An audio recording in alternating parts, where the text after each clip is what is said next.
Good morning, dear students. Today we will discuss about multiple births, but our main focus will be on twinning. Introduction. Bearing two or more offspring at a time is called as multiple births. Multiple births are named according to number of offspring produced at one delivery. So accordingly, the multiple births are classified as twins. When two offspring are produced, triplets. When three offspring are produced, quadruplets.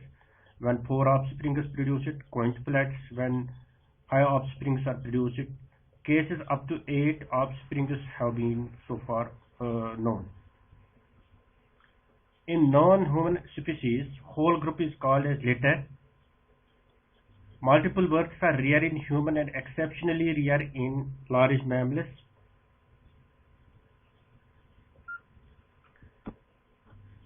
Twinning. Bearing of two children at one birth is called twinning. Classification of twins. They are classified into dizygotic and monozygotic twins depending upon if single or two zygotes are produced. The dizygotic twins are also called as fraternal twins, while as monozygotic twins are also called as identical twins because they resemble with each other in most of the cases. So monozygotic twins further divided into dichorionic and monochorionic depending upon whether there is a single chorion or two chorions. The monochorionic twins are further divided into diamniotic and monoamniotic depending upon whether the amniotic membrane is separate or they have a single amniotic membrane. First we will discuss about the dizygotic twins. They are also called as fraternal twins. Two eggs are released from the ovaries at a time. So naturally they are fertilized by two separate sperms.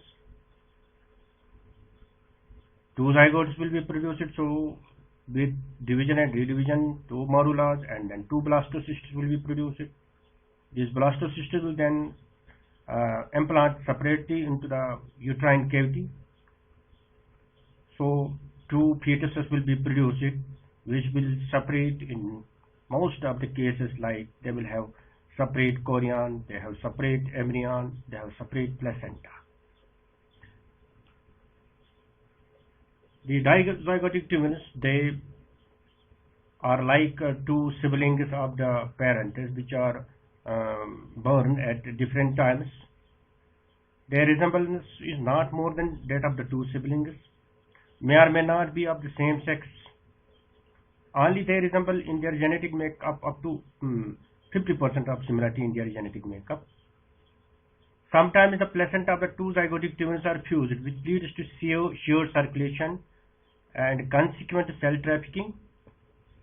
Each twin will have two blood cell lines, and that condition is known as blood chimerism.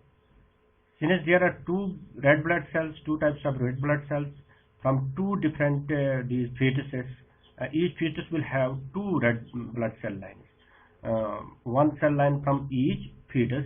So we can say that condition is known as erythrocyte mosaicism. Monozygotic twins, they are also called as identical twins. They are produced from a single zygote. Single ovum is fertilized by a single sperm, but they are further divided into three types depending upon the whether the membranes are separate or they have single membrane. In first case, the one egg is released as usual from the fertilized by one sperm. So one zygote will be produced.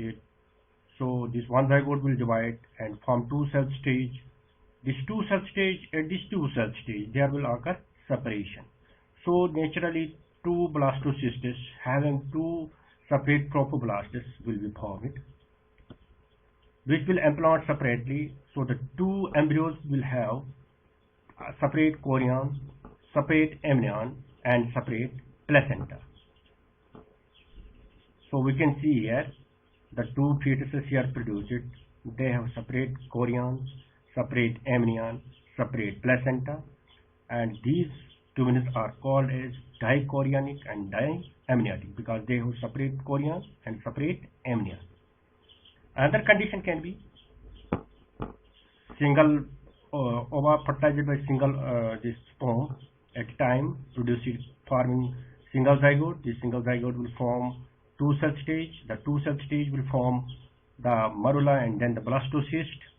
So there will be a single this trophoblast, but splitting will occur at the inner cell stage. So inner cell stage, if splitting occurs at the inner cell stage, what will happen? Two embryos will be formed, but since the this trophoblast is single or it is the same, so they have single this trophoblast, this chorion, but separate amnion. Since the inner cell masses are separate, so they will have a separate amnion. So the two fetus produced will have their single chorion but separate amnion, and this type of twinning is they are called as monochorionic diamniotic twins because they have single chorion but two amnions. Another condition, single ovum fertilized by single sperm forming a single zygote which will form two cell stage, then the inner cell mass. After inner cell mass, there will form the trophoblast, this blastocyst which will implant, and then after that we will have the bilaminar germ disk. But here splitting occurs at the level of the bilaminar germ disk. Since there no splitting occurs at the level of the inner cell mass, so they will have a single amnion. So the fetus will have single chorion, single amnion, single placenta, and such type of monozygotic twins are called as monochorionic and monoamniotic twins. So if we revise these three types of these monozygotic twins, one is the dichorionic and diamniotic twins when they have separate amnion and chorion. The two blastos, the splitting occurs but at the two cell stage. But on the other hand, when splitting occurs at the inner cell mass level, they will have the chorion will be the single but separate amnion. If splitting occurs at the bilaminar germ disk, there will be a single chorion and single amnion. So they will be called as monochorionic and monoamniotic twins. The monozygotic twins, they are almost resemble with each other. That is why they are called as identical twins. They resemble in sex that they are of the same sex. Their genetic makeup is almost similar, 100% similar. They have similar blood groups and they have almost similar fingerprinting. So let us see the factors responsible for twinning. Advancing maternal age. It has been said that females about 35 and 40 years, in them the chances of the twinning are more. Reason being that the secretion of the estrogen hormone is increased at the advancing age, so there are more chances of hyperovulation, so more ova are produced at a time leading to twinning. Number of previous pregnancies, more the number of previous pregnancy, more will be chances of twinning. Hereditary, that is the hyperovulation gene is present in some families, and it has been seen in the case of the zygotic twins. This hyperovulation gene can be present in the male as well as female. The male acts as a carrier, does not affect the chances of the twinning, while as if present in the females, it increases the chances of twinning. Race, in some races, the twinning is more common. Assisted reproductive technology like IVF, they increase the chances of twinning or multiple births. Certain problems are associated with twinning. Twinning can lead to preterm delivery. The chances of preterm delivery are more in case of these multiple births. In case of the twinning, which contributes about 90% of the multiple births, the preterm delivery may take place at 36 weeks. With the triplets, it will occur at 32 weeks, and with the quadruplets, it will occur below 30 weeks. of gestation. The twins will have low birth weights. There are chances of high mortality and morbidity. Twins will be affected, so they may lead to condition known as twin defects like conjoined twins, when the two twins are fused by certain parts of their body. Vanishing twin, when one of the twin, because of some reasons, it doesn't develop, and that is known as vanishing twin. So this vanishing twin is later on found between the membranes of the other this offspring in a mummified form. So such a fetus is known as fetus papyraceus. Twin transfusion syndrome.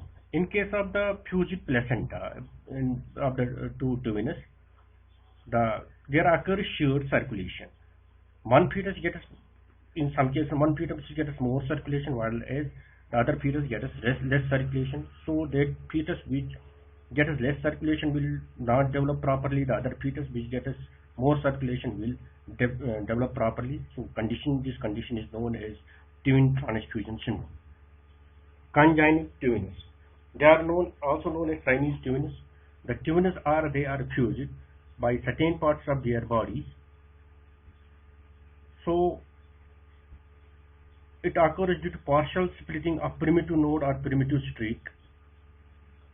It may also result due to misexpression of goose-kite gene. These conjoined twins, they are classified according to nature and degree of union into craniophagus when they are fused by their heads, thoracophagus when they are fused by their chests, pyophagus when they are fused by their buttocks. Cause can be, or this can be when monozygotic twin, the single blastocyst is formed.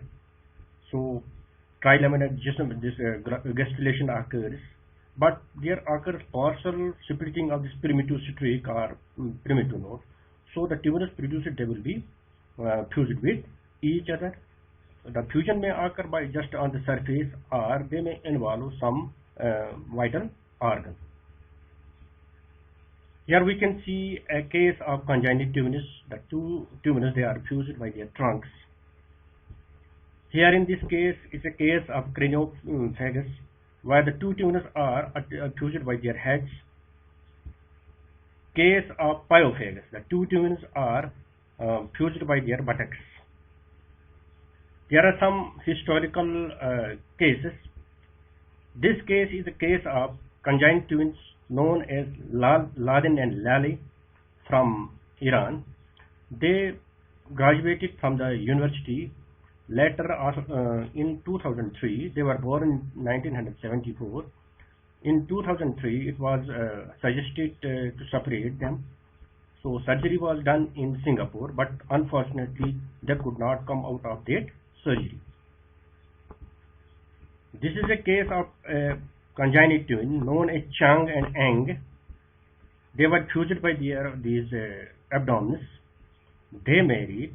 They traveled to many countries, and they had about 21 children. This is a case of fetus papyraceus. We can see that this fetus, the fetus is found between the membranes of other fetus in a mummified form. So this is known as fetus papyraceus. Here, a case of twin transfusion syndrome. We can see the two twins. This is one twin which is well developed, other twin not well developed. But the reason can be their placenta are fused, so there occurs shared circulation. But this fetus gets more blood as compared to this fetus. So this fetus is well developed, and on the other hand, this fetus is not well developed. So this condition is known as twin transfusion syndrome. Now, the well-being of the fetus is not only the priority of the parents, but is the priority of the health worker who takes care of the pregnant lady. So it has opened up a new branch of this medicine that is known as perinatology. So how this can be assessed? This can be assessed by doing certain investigations. So here various diagnostic procedures are done during the prenatal period to assess all fetal growth, detect congenital malformations, detect any genetic abnormalities, detect placental or uterine abnormalities, so that proper management will be done at the proper time.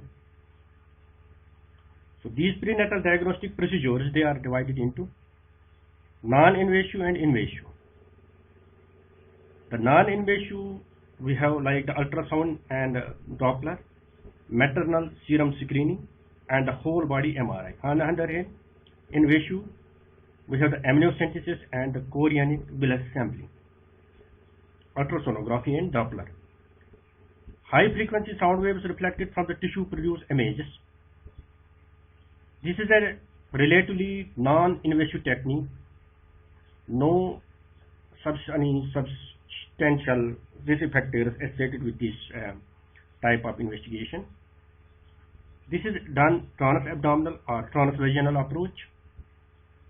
Characteristics revealed: fetal age and growth, congenital anomalies, amount of amniotic fluid, position of placenta, umbilical blood flow, multiple gestations.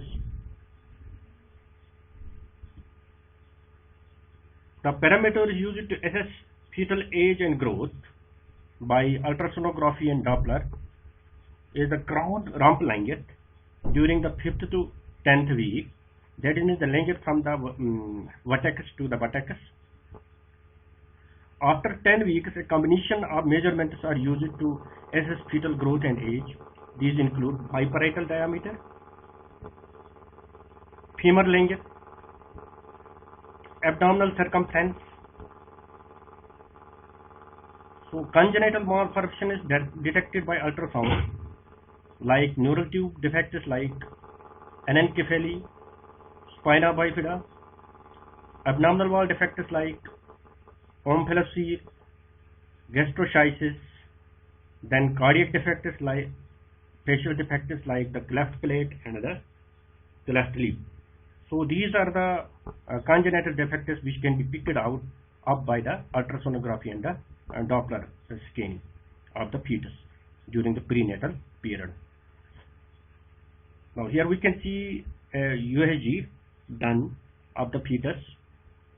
This is the head of the fetus. Here we have the face. This is the abdomen. This is the buttocks. The CR like CRL is written here, and these are the lower limbs. So length is measured from vertex to these buttocks. This is known as the CR length, and this is taken as a measurement from 5th to 10th week as an assessment for the fetal growth and development. Another this parameter used by means of ultrasound is the biparietal diameter, the diameter between the highest diameter between the two parietal bones. Another is the femur length. This is the femur of the fetus visualized by means of the ultrasonography, and it is also taken as a parameter, but as a here we have the abdominal circumference. This is the abdominal circumference. Here we can see the stomach, the umbilical vein and the spine of the fetus. So this circumference of the abdomen is measured. These three, the biparietal diameter, femur length and abdominal circumference, they are used in combination after 10th week of gestation to assess the fetal weight and growth. Another is maternal serum screening, used to search for markers of fetal status. Maternal serum concentration of alpha-fetoprotein is measured. It is produced by fetal liver and leaks into maternal circulation. Alpha-fetoprotein concentration increases during second trimester with a steady decline after 30 weeks. There are certain conditions in which alpha-fetoprotein levels increase, like neural tube defects, omphalocele, gastroschisis, bladder exostrophy. That means the umbilical portion of the abdominal wall is absent. so bladder is exposed to exterior. Sacrococcygeal teratoma, it is a tumor which develops from the primitive streak remnants of the primitive streak cells. Intestinal atresia. Now conditions in which alpha fetoprotein level is decreased: Down syndrome, trisomy 18, sex chromosome abnormalities, triple ID, amniocentesis. This is a relatively invasive technique. It can is a risk. It can cause damage to the fetus. This means drying out of amniotic fluid from the amniotic cavity. About 20 to 30 milliliter of fluid is withdrawn, inserting a needle under USG guidance. Not done before 14 weeks of gestation because ample quantity of this amniotic fluid is not present. Amniotic fluid is studied here for fetal biochemical markers like alpha fetoprotein, so as to see some genetic abnormalities or chromosomal abnormalities. Fetal cells means these fetal cells, they are sloughed off and they pass into the amniotic fluid. They are studied in this metaphase period for cell division, so as to look for some chromosomal or genetic abnormalities. So this is the diagram which shows the procedure of the amniocentesis. Long needle pass it through the abdominal wall under this USG guidance. So amount of the fluid, this is the amniotic blue one, is the amniotic cavity containing the amniotic fluid. Then this amniotic fluid is withdrawn for study. Another procedure which is done is known as chorionic villus sampling. This is again a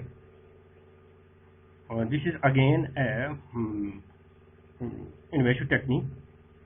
It means aspirating chorionic villus tissue from the chorion. It is done through abdomen or vagina under USG guidance. About 50 to 30 milligram of villus tissue aspirated. So we can see here the precision being done.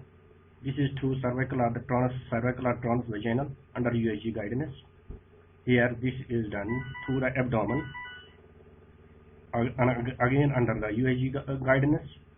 So the needle pierces the chorion and takes out the chorionic tissue. For study, again it is studied for the chromosomal or genetic and abnormalities. Now, what are the indications for invasive prenatal diagnostic tests? If there is family history of genetic diseases like chromosomal abnormalities, the Down syndrome, if some child in the family has some chromosomal or genetic abnormality like Down syndrome, abnormal USG or serum screening, maternal age greater than 35 years, maternal diabetes. Can the fetus be helped if the fetus is from congenital defects? So because of these newer techniques and with the discovery of some procedures, the fetus has been a new patient. So fetal transfusion, when there is anemia, blood is transfusion to the fetus through this cannula passing into the umbilical vein. Some medical treatments like drugs are given for arrhythmias, these thyroid dysfunctions or infections, because they are given to the mother, they cross the placenta and reach to the fetus. Surgical interventions are done if the condition is treatable, and if not treated, it may lead to some defects or death of the patient.